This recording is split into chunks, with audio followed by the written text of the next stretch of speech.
Is that still working? Yes. Yes. Looks Okay, good, John. great.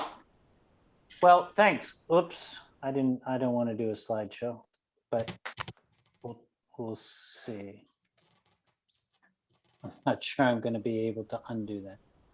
So, well, I'll muddle my way through. So, thank you guys for inviting us. I'm the president of the Georges Pond Association, and Marvin is our treasurer. I'll speak for about 10 minutes or 15 minutes, giving you an overview of what we've been through the last couple of years. And then Marvin's going to talk about the fundraising aspect of what we've tried to accomplish. On this first page, you can see the shape of Georges Pond. It's about 350 acres, 1.5 miles by 3/4 of a mile or a mile across. We're located in Franklin, Maine, which is just northeast of Acadia National Park and east of Ellsworth. And we've got a fairly small watershed. So I'll give you a little background on our community. We've got about 140 properties. Many of the owners spend a couple of weeks each summer. A lot of us have fond, multi-generational memories. There wasn't a lot of interaction with the town of Franklin, and we were just as likely to have some minor disagreements with our neighbors as we were to be, deep friends. The Georges Pond Association was formed in 2006 to discuss a local issue regarding the outlet culvert that we have. And there was a little bit of controversy. It got in the newspapers, pluggers versus flushers. But after that was done, not much happened with the Georges Pond Association until, and before I say this, just here's some pictures, Georges Pond in the fall, and my son and a friend sailing in the summer. Until 2012, when we recorded our first algal bloom. And that's when we really started to have regular certified water monitoring. The very next year, we worked with the local soil and water conservation district to complete a watershed survey. We had our second algal bloom in 2015, and then a third algal bloom in 2017, after which we drafted our first water protection plan and decided to start our Lake Smart program. Sorry about that. The GPA organization had about 35 members in it. Members had to be pond property owners. The term and the rights of the membership weren't clear. The board met in person only during the summer. Almost all the board decisions were unanimous. So we were kind of a sleepy little organization. We didn't have many issues, and we weren't very big or very active until 2018. And this is what our lake looked like in 2018. It was absolutely heartbreaking. It was pea soup. It was our fourth algal bloom in 7 years. We notified the local paper, the Ellsworth American. This is just a quote from the article. The group hopes to turn the tide against an algae bloom in Georges Pond. As you can imagine, the sentiment in the community was just horrific. There was outrage, there was anger, there was blame. I put over here the chart of people's emotions as they go through catastrophes and change. First you're shocked, and then you get angry, and then you kind of work your way through it. We didn't know what was going on. Everyone was pointing fingers at everybody else. The theories in terms of what was causing it, normal turnover, the water level, the pluggers versus the flushers. They put in some power lines a number of years earlier before the first algal bloom, so they worried about that. We worried about the blueberry fields. We have gravel pits nearby. septic tanks, overdevelopment, streams, and beaver dams. Nobody knew what was going on. We were all angry. We couldn't go swimming. And, we didn't know what was going to happen. I'll just note here that no one said our problem was internal loading. At that time, I didn't know what internal loading was. We were just trying to manage people's emotions. And so we had an informal meeting at the public beach where people just came and gathered, and we talked to them about what was going on, what we were going to do about it. And then we had a formal meeting with Linda Bacon from Maine DEP. She's been just a wonderful partner with us through this journey. And she gave us some really good advice early on. But as you can imagine, we were all pretty upset. So, what did we say at the public beach, and what really were we going to do next? So again, we were heartbroken and angry. People wanted to act right away. They wanted to do something. They wanted to blame someone. They wanted to sue someone. I listed some of the causes that people thought we were, that produced the algal bloom. Some of the solutions were kind of crazy too. So immediately people wanted to go break up the beaver dams. They wanted to put dye in the water. They wanted to put straw in the water. There was new European technology with nanobubbles and technology. And they wanted to spend $100,000 and go buy this new machinery from Europe.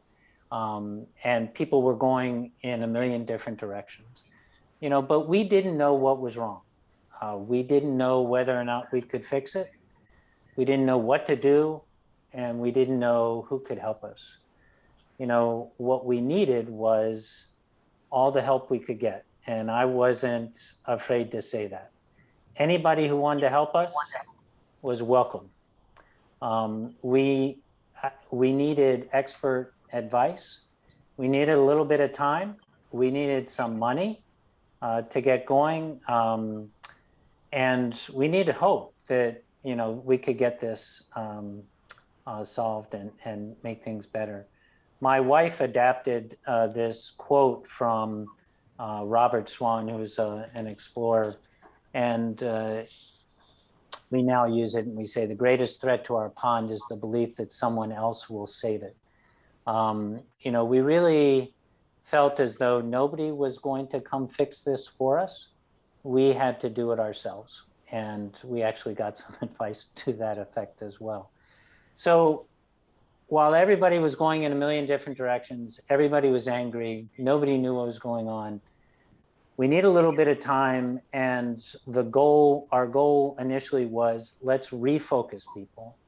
So we refocused people from all the bad things that were happening to what is the one thing we all agreed on.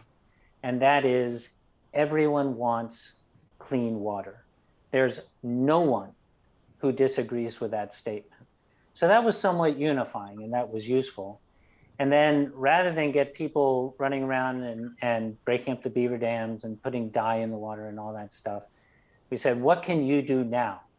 And what we asked them to do is to sign up and join our membership, to engage in our Lake Smart program that we just kicked off, and to start to contribute some money to us. And we said, give us a year and we'll develop the plan. So we needed hope and a plan. And again, we weren't ashamed to just copy somebody else's good idea. And it just so happened in that year that we had that terrible algal bloom. East Pond in Belgrade Lakes had just conducted an alum treatment. And so we contacted East Pond and we engaged Jen Jesperson, and I think you guys know Jen and you're using her too. And frankly, we just followed the plan that East Pond had. And I think we did a good job following it, but we copied it. So year one was really getting our act together. So we needed to start to educate people, get them involved. We kicked off our Lake Smart program. We got about 20 properties done. We started to revamp the website, the newsletter, the board of director, and annual meetings. We started to raise money. Year two was going to be the science. So we needed to raise some money and then conduct the analysis. We had a technical advisory board. We hired Ken Wagner, who's excellent as a lake scientist. We continue to educate people, get them involved in Lake Smart. Again, another 20 plus properties. We applied for a 319 grant. And then in year three, the goal was to implement the recommendation. Now, at the beginning, we didn't know what the solution would be. It did turn out to be an alum treatment, but frankly, I kind of hoped it wouldn't be an alum treatment. I kind of hoped we could find, 3 bad septics that we could fix, or, a stream that was coming from a blueberry field that was polluting it. That would be a simple fix. I was kind of hoping for that, but we needed to do the science to figure that out. So year one, execution, get our act together. Just a little more detail on this. So refocus, everybody wants clear water. Everybody had fond memories of the pond. And so Marvin will talk a little more about this, but connecting those two things was very powerful. Some of the external advice we got, I mentioned Linda Bacon. Again, she's the one who said, in every community, there are some firecrackers. So try and identify the firecrackers and engage them.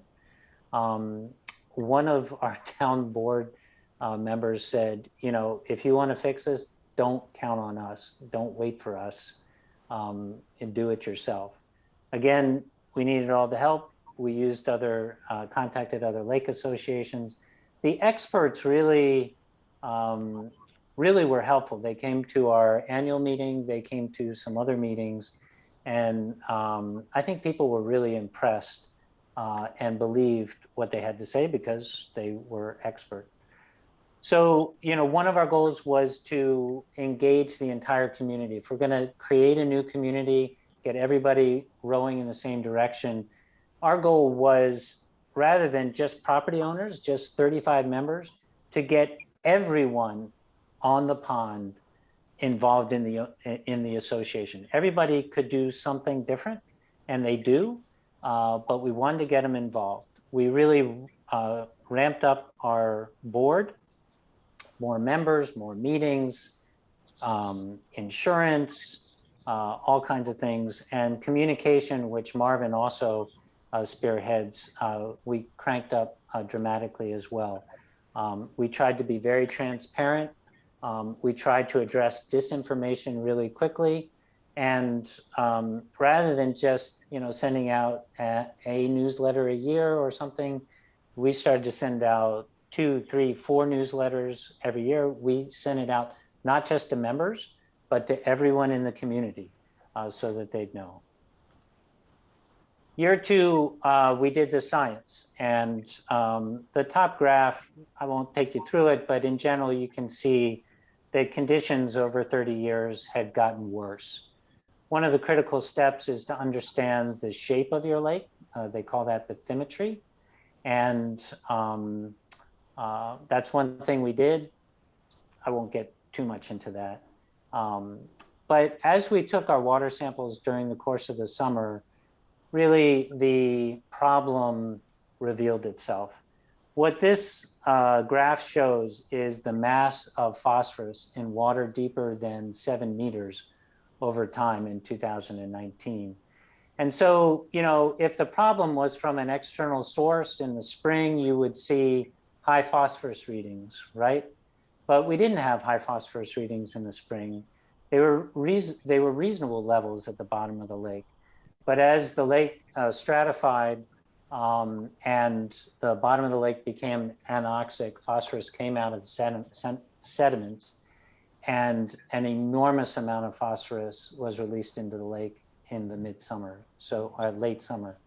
So, you know, really the science showed us that our biggest problem was internal loading. And in 2019, the phosphorus levels at the bottom of the pond were 980 parts per billion. I don't know if that means much to you guys, but you know, what you'd like to see is no more than 15 in general, but we had really high phosphorus.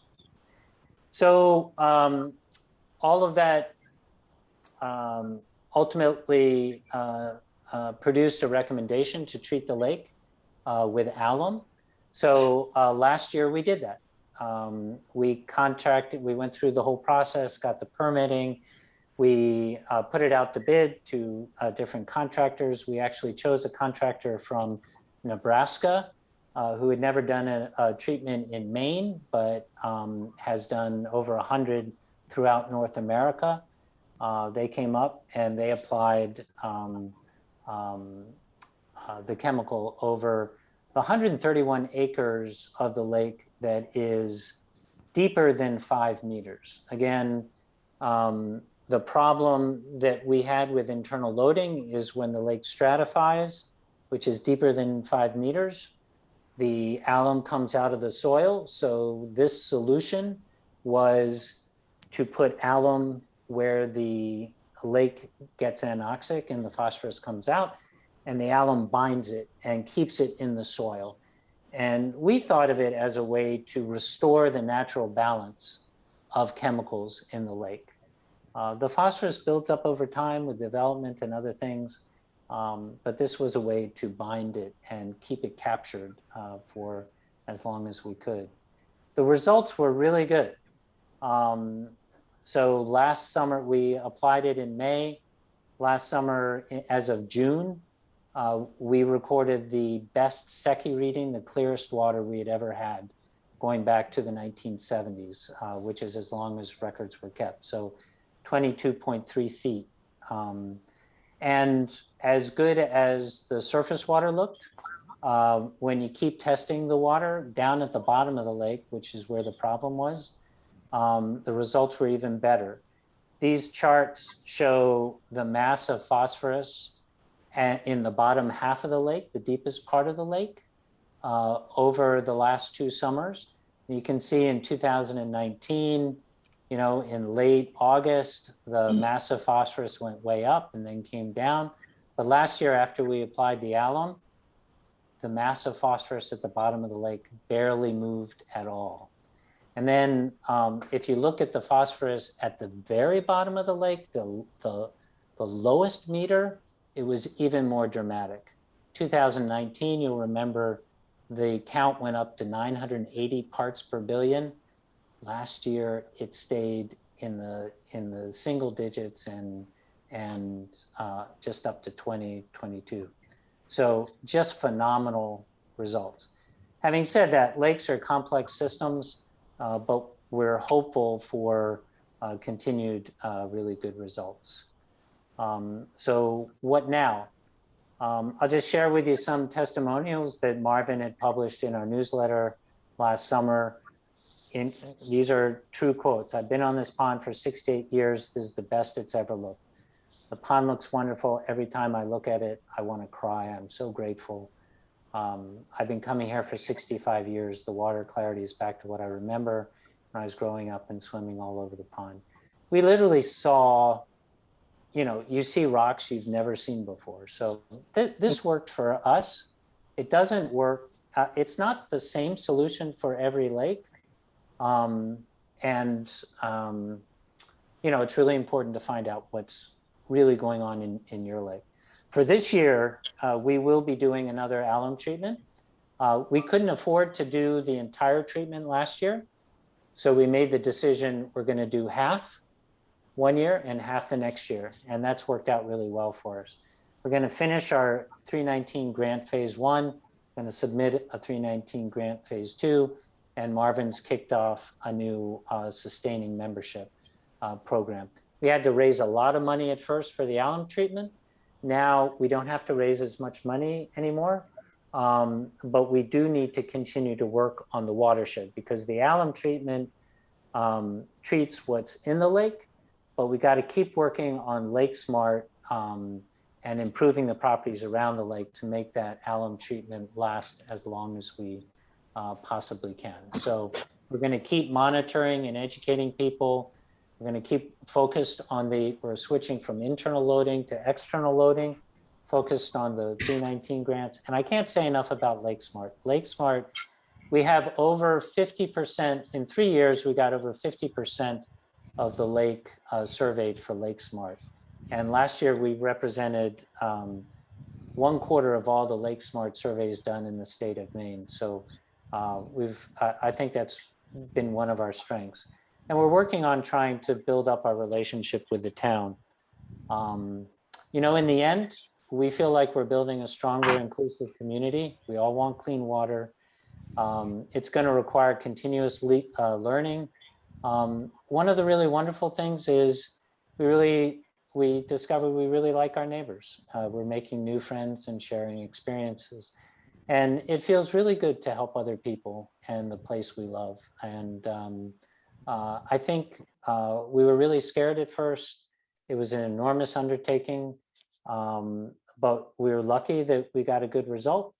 And it feels really good. And we're happy to share our story and help others. So that's it for me. And I'll turn it over to Marvin.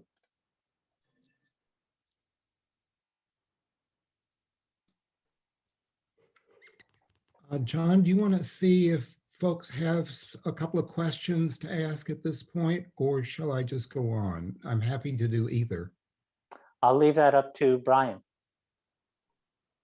You're on mute, Brian. Yeah, we do have one question.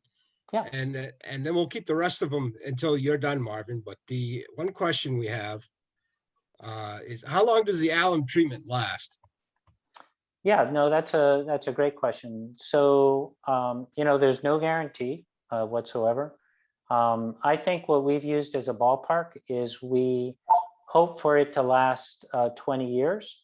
On record, they do last longer than that. I think there are probably some circumstances where they've lasted less time, but that really depends on I believe, on the other work that you do in terms of cleaning up your properties. And you gotta stop the additional phosphorus from going into the lake. So if you can do a good job stopping the other phosphorus, then it should last 20 years or longer. And you can't just keep doing alum treatments. There's a limit to that. So you really do need to do the long-term stuff as well.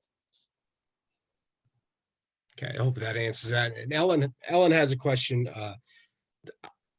Does the alum travel from where it is applied?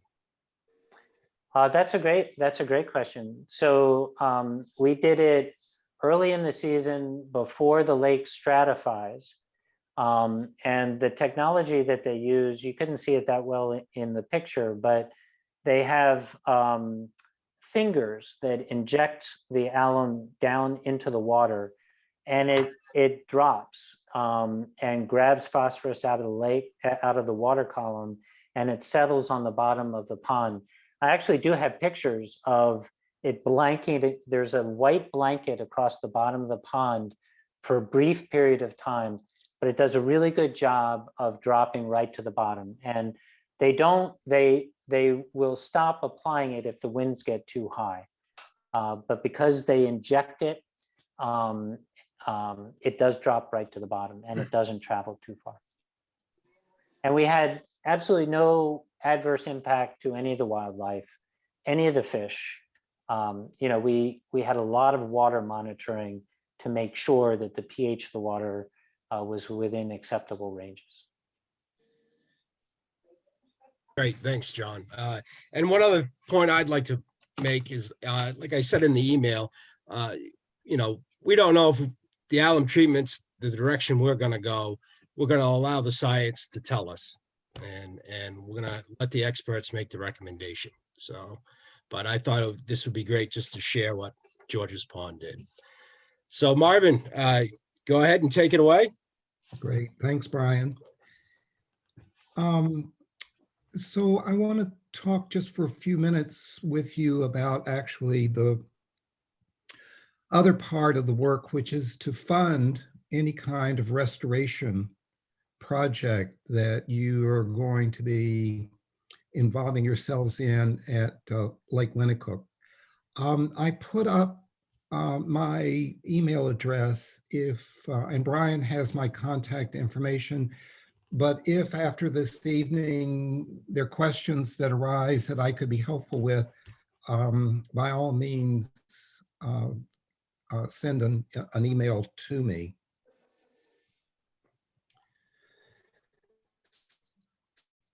So here's your lake, Unity Pond. And if I have this information correct, the lake is about 2,600 acres and you're bordered with 3 towns. So you're about 7 times larger than George's Pond, and we have only 1 town of Franklin to deal with. This is an aerial shot of George's Pond. So in thinking about the presentation that I wanted to share with you this evening, I have an image that I would like to suggest that you keep in mind while we're walking through this issue of funding. I'll come back to this image toward the end, but keep in mind the image of 2 cups of coffee.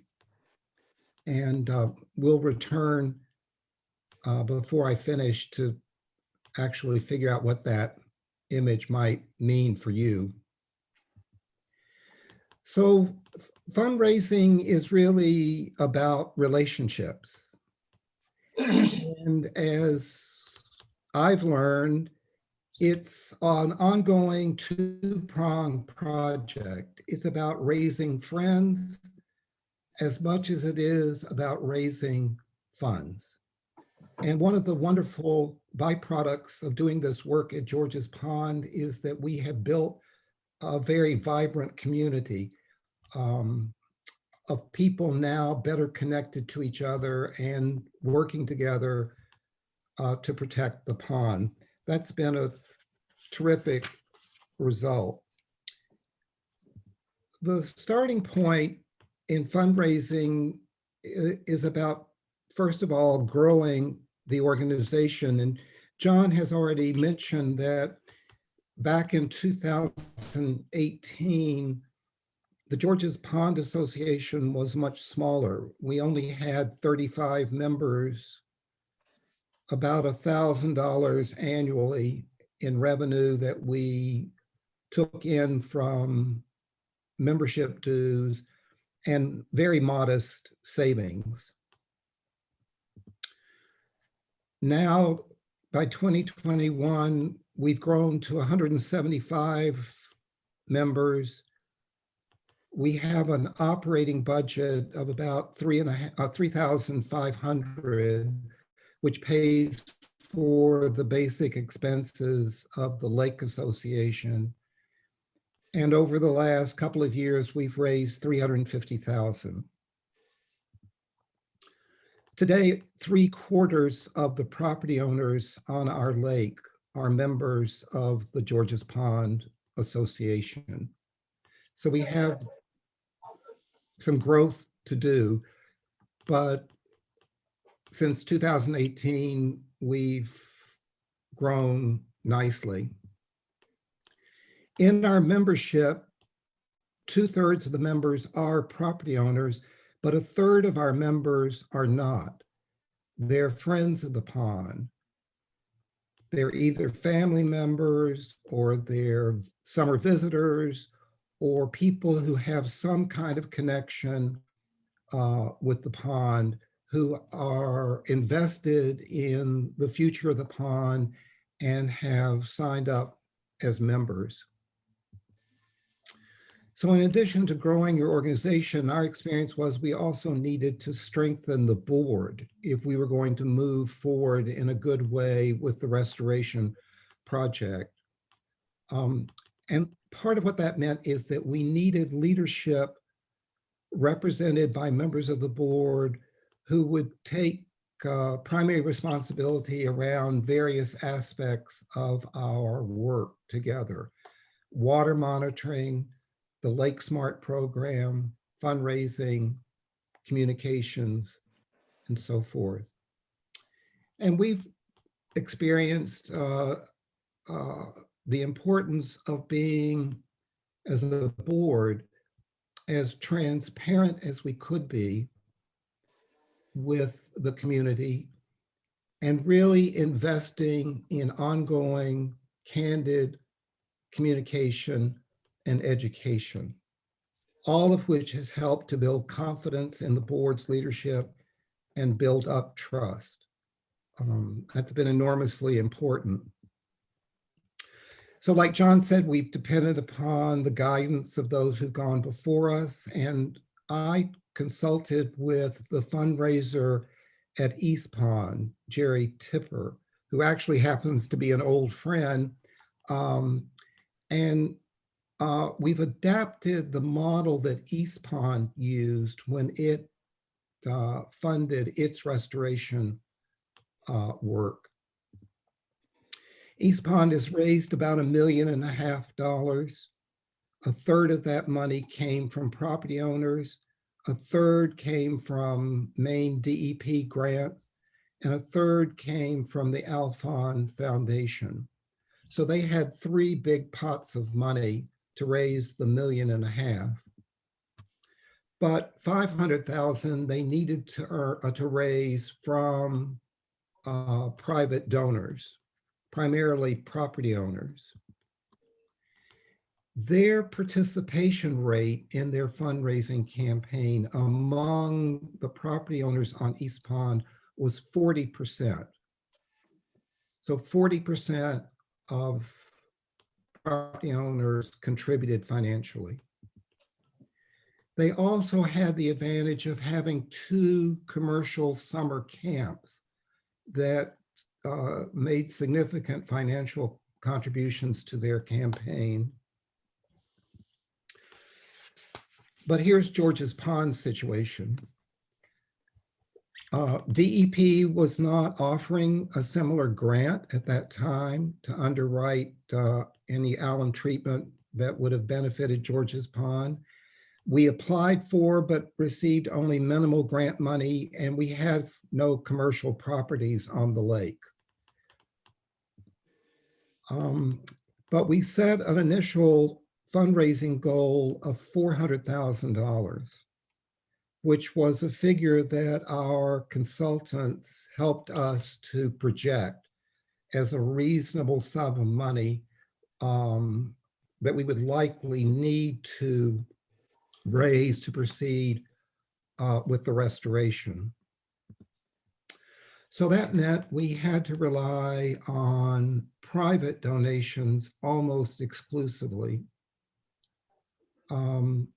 So in 2018, we worked quickly to raise an initial $30,000, which funded our year of scientific research. And then in the following 2 years, we raised the $320,000 in addition.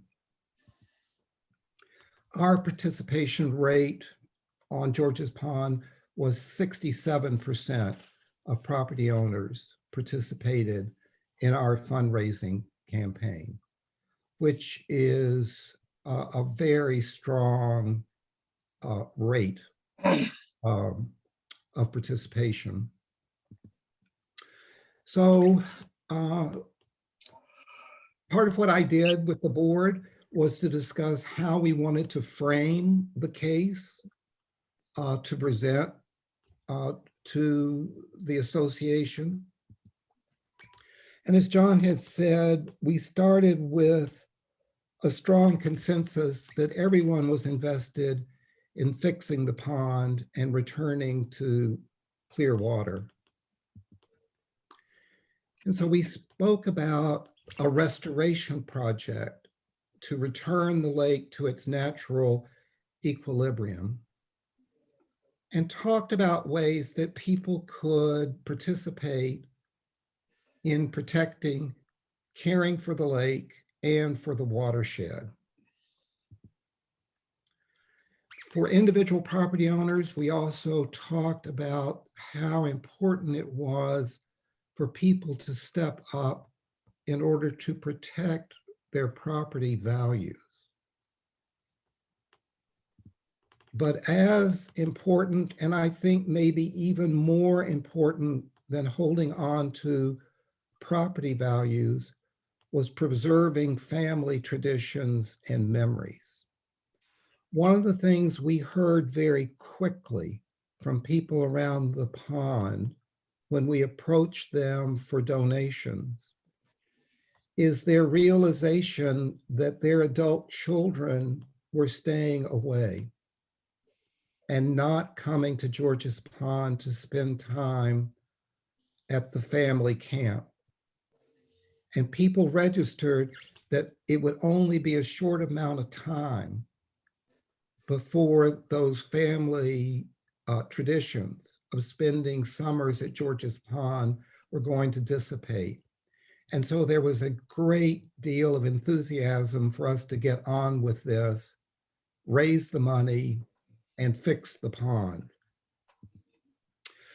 Extra bonus for those who donated to the campaign was taking a tax deduction to the extent allowable under law because we're a 501c3 nonprofit. We also listed donors' names as well as memorial gifts in our newsletter. And we all kept in mind that there was a very high cost we would pay if we didn't make this investment. Hey, Marvin, could I add one thing real quick Sure, to John. that list? One of the things that Marvin did just beautifully was he sang thank you notes to people who donated.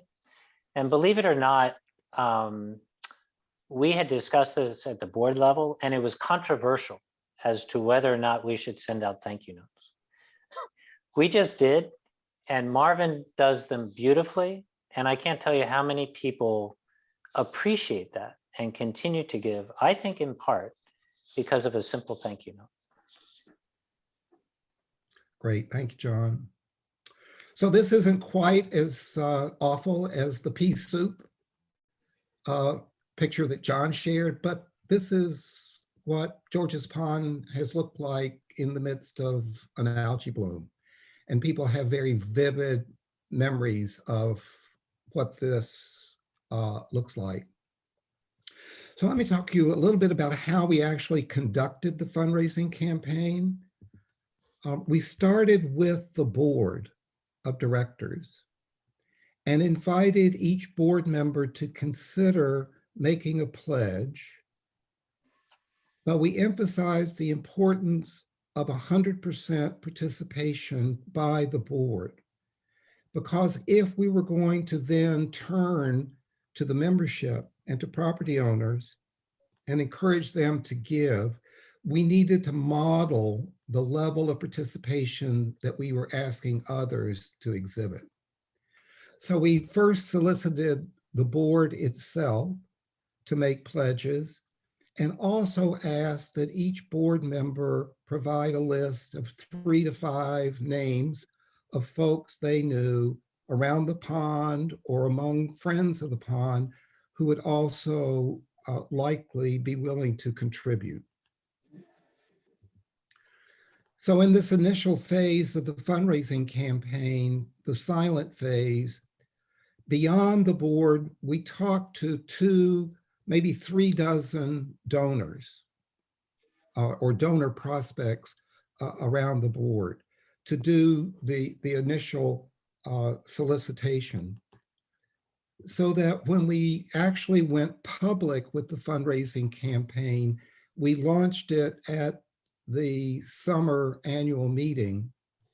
And when we announced the fundraising campaign, we were also able to announce that we were already over halfway toward reaching the goal. I had challenged the board that January to raise $125,000 by early July. I think the meeting was in July, John. But at the annual meeting, we had raised 132,000 in pledges. So when we made that announcement at the annual meeting, there was an extraordinary amount of excitement and hope. People could imagine what it would be like to restore the pond, because at that annual meeting, we had our science consultants speak first to share their understanding of what the problem was. And then we did the fundraising presentation. So we knew what it was we needed to do, but then we needed to talk about how we were going to be able to pull it off. And so when we announced that we had a plan to raise the money, and in fact, had already raised over half of what we needed, people were fired up. It was a very effective way to have a public launch of the campaign. And then what we worked with is we had a small team of solicitors, folks who are comfortable with money and with asking people for money. And so we had a small group. They first made their own pledge, and then they proceeded to turn to their neighbors and friends and ask them to pledge. So that's how we built the campaign. Throughout that fundraising effort, we had a commitment to maintain strict confidentiality.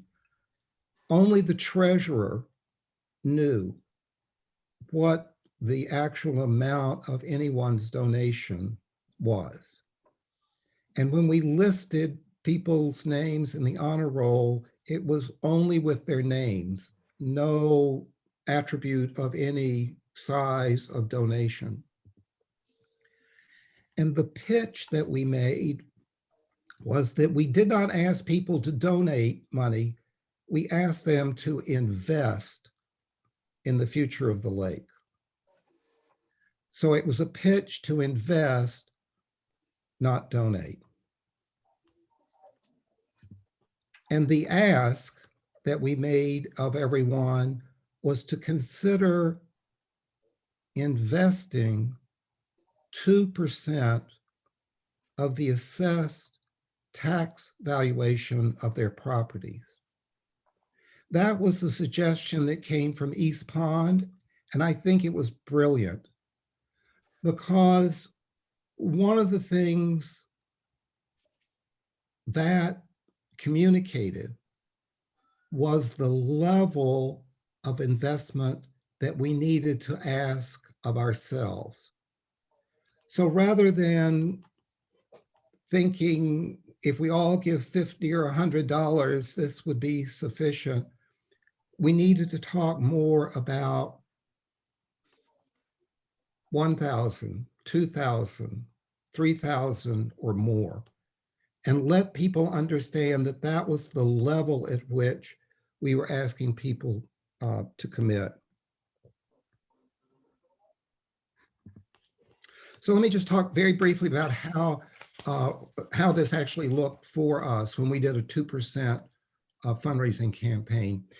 The total tax assessed value of our lakefront properties in Franklin totals $13 million. 2% of that 13 million is $260,000, which is about what we needed to raise. So we encourage people to make a wise investment. Invest 2%, and there are studies that indicate that when a lake does its restoration work, it increases property value. So we were able to say in good faith to people, your 2% investment is going to have a positive yield of 10% or more in enhancing the value of your property. And to make it manageable, we gave people up to 2 years to pay off their pledges.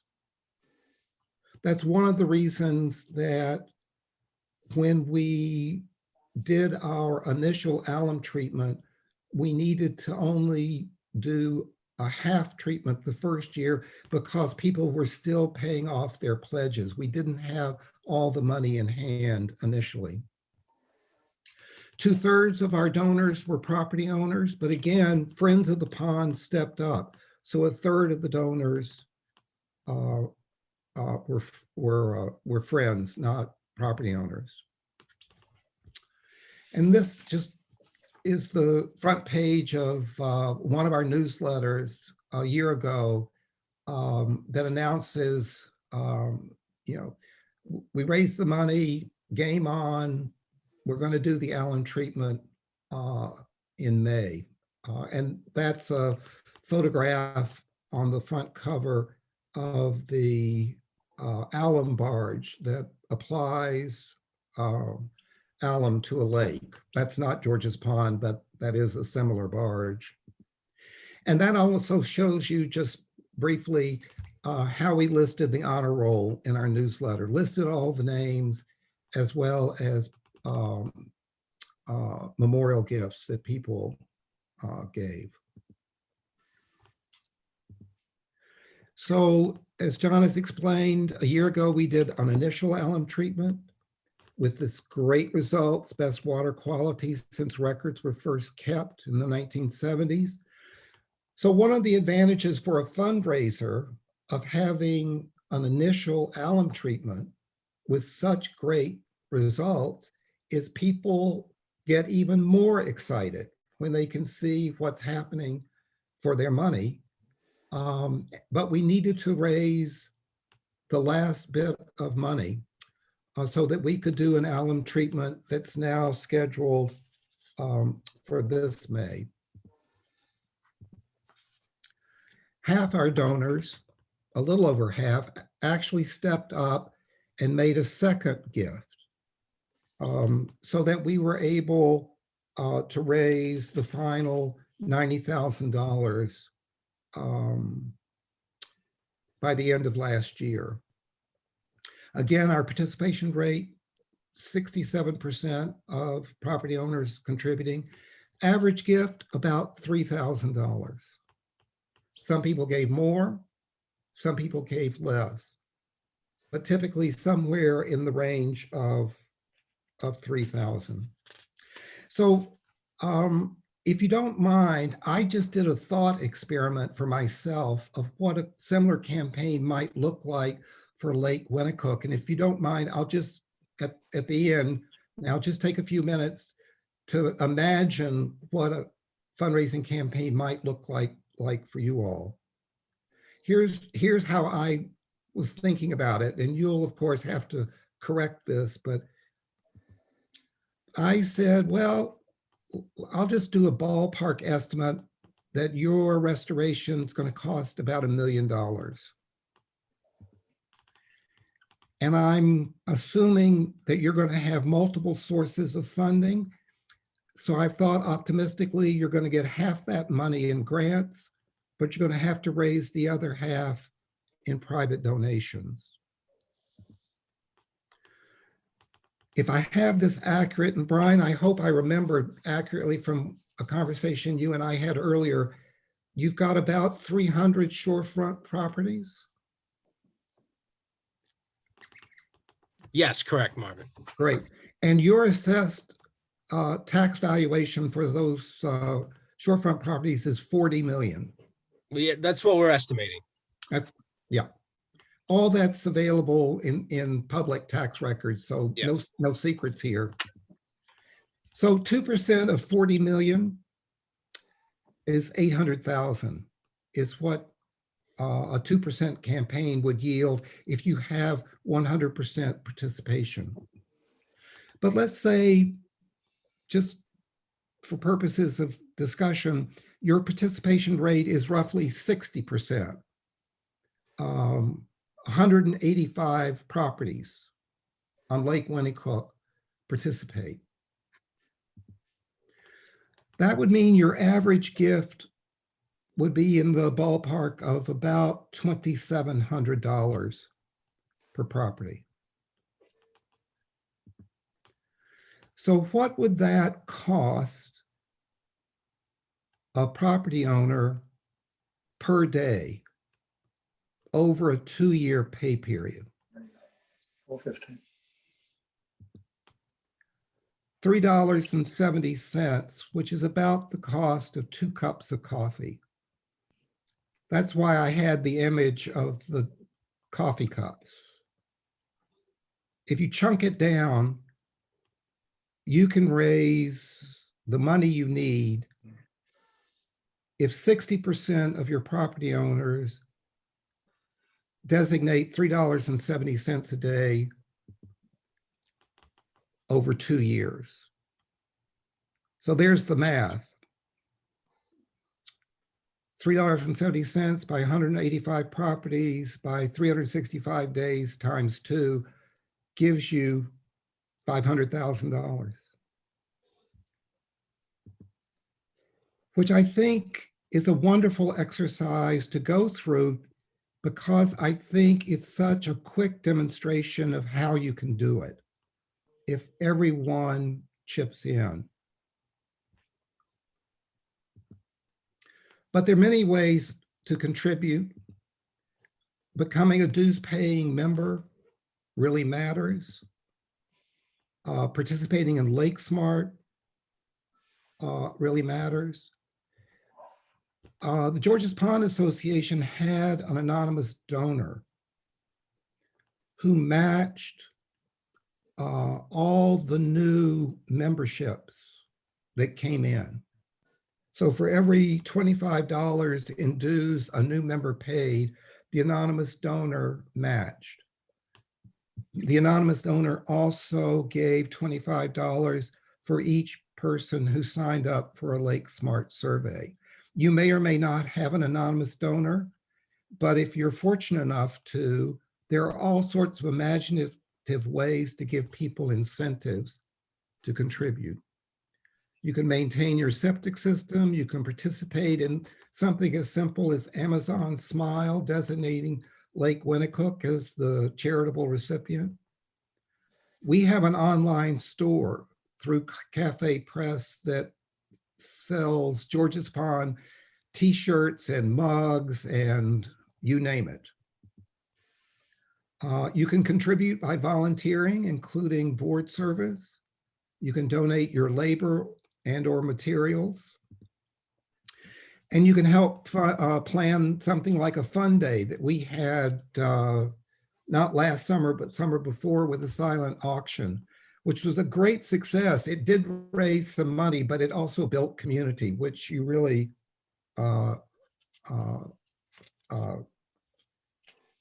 need to do in an ongoing way. So here's a family member at Georges Pond having a yoga headstand on his paddleboard. I don't do this myself, but I do answer questions. So if there are questions, just let me know. Marvin, can you see the chat box? There are a few questions. Can you pull that up? Sure, let me stop the share. Yeah. And if you go down, scroll down to the bottom, there's a few there for you. Ellen asks, what's the financial makeup of the pond as far as property owners? Do you have any idea on that? You mean in terms of summer residents and full-time year-round residents? Well, you know, kind of the financial background. So is it a middle-class pond? Is it an upper middle-class pond? Kind of the financial background. We are not a pond with large wealth. We did have the benefit of 3 families that together made our largest financial gifts. And that was significant. But we didn't have any financial angels who stepped up to foot the bill. So it really was dependent upon all of us contributing. And I must say, there is enormous delight in what we have done ourselves. I don't think we could have imagined what it was possible for us to do as a community working together. But now that we've done this, we're rather pleased with ourselves. And that's good because we have more to do. We've got a 10-year watershed-based management plan that will require ongoing investment. But it has been a huge achievement that people feel very good about. And I would say, as the treasurer, I quickly learned not to speculate on who would and would not make generous donations.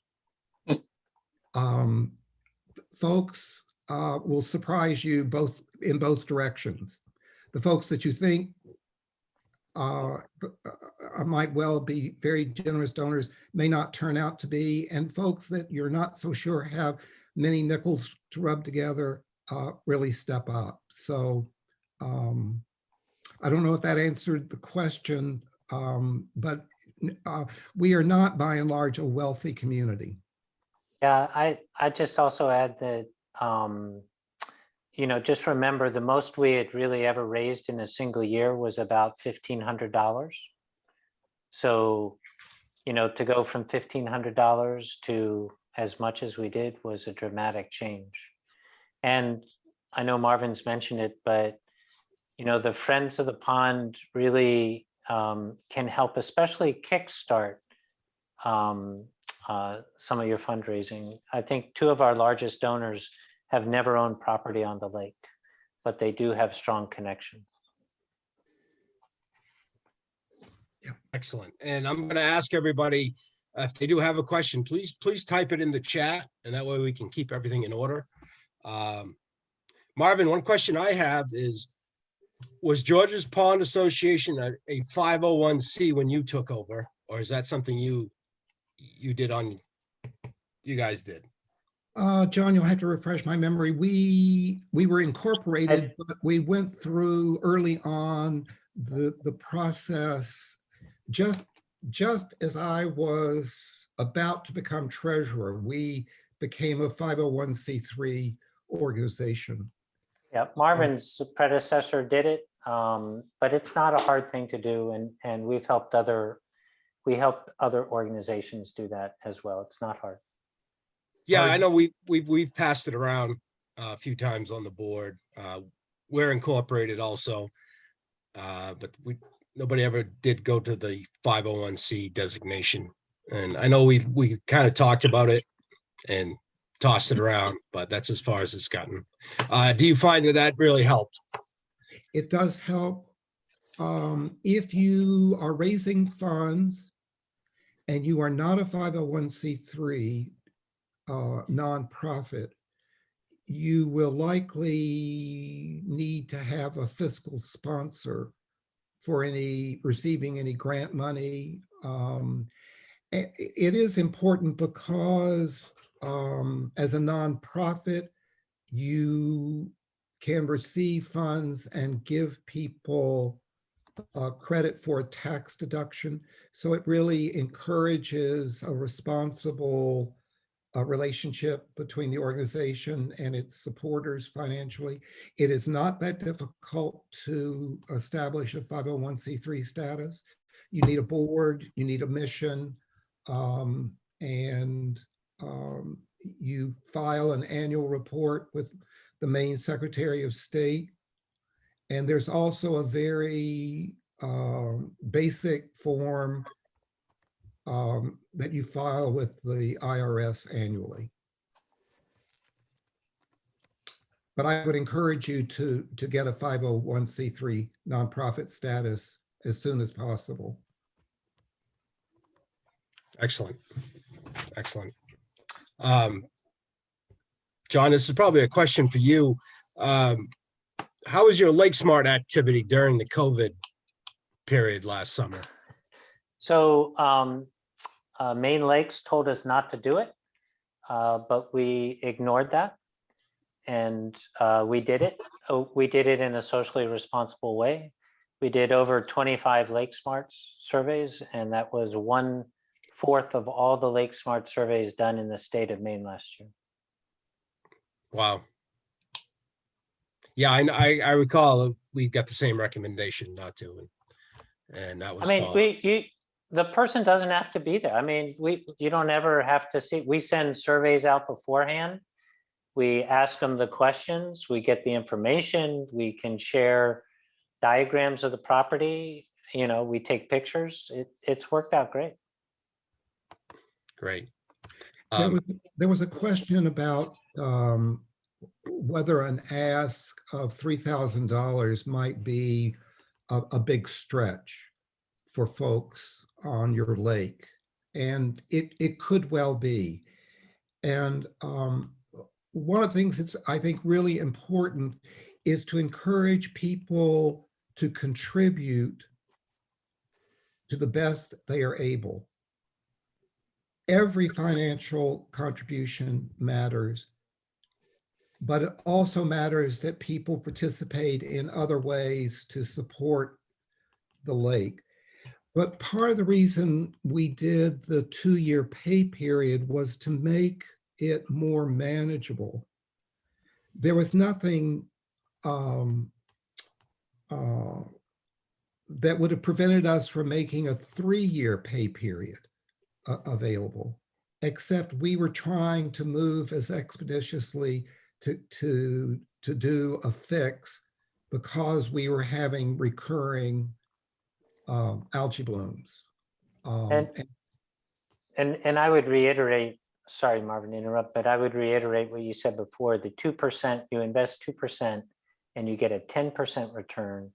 And you also can think of it in terms of your taxes every year, you know, 4% or 6%. This is half of that over 2 years. It roughly means that a 2% donation or investment would ask people to pay the equivalent of 1/3 of their tax payment for each of 2 years. So these are all just other ways of looking at it. I think, you know, different things work for different people. And I think, like Marvin has said, you know, I think we were very sensitive. We wanted my goal is 100% participation, whether you contribute $1 or $10,000. I want everyone helping us because we all want and benefit from clean water. Could I also say that one of the things that an honor roll published in your newsletter will do is not only give an expression of thanks to people who've stepped up, it will also give those neighbors and friends who've not yet stepped up a sense that their name is missing.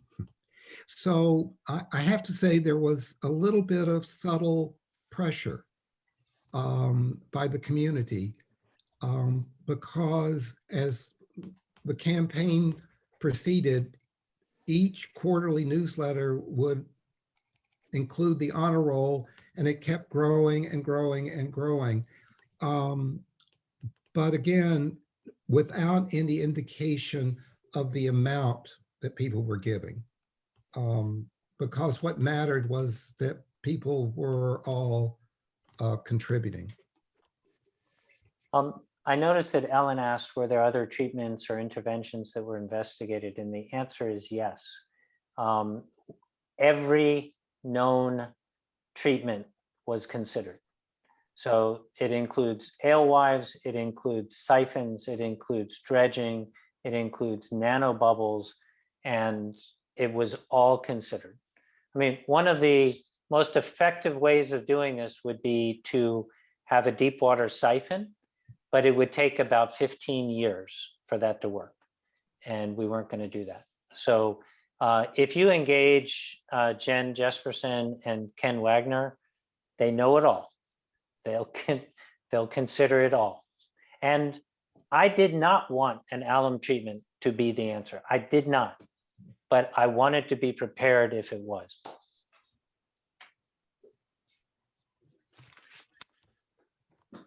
Excellent. I think that was the last. Oh, Marco, can you describe some of the work around awareness you did with the owners regarding cleanup, maintenance, and prevention of runoff that helps the effort? I mean, I think in general, that is Lake Smart. So, and our goal was to get, I mean, our 10-year goal was to get 50% of the pond with Lake Smart surveys. And we did that in 3 years. So Lake Smart really gives you the roadmap for that. It's a wonderful program. And if you make it fun, I mean, and we're happy, we'd love to tell you more about Lake Smart and how we did that. We took a different approach than the official program. It's very personal, but it's been really successful, but that's basically it.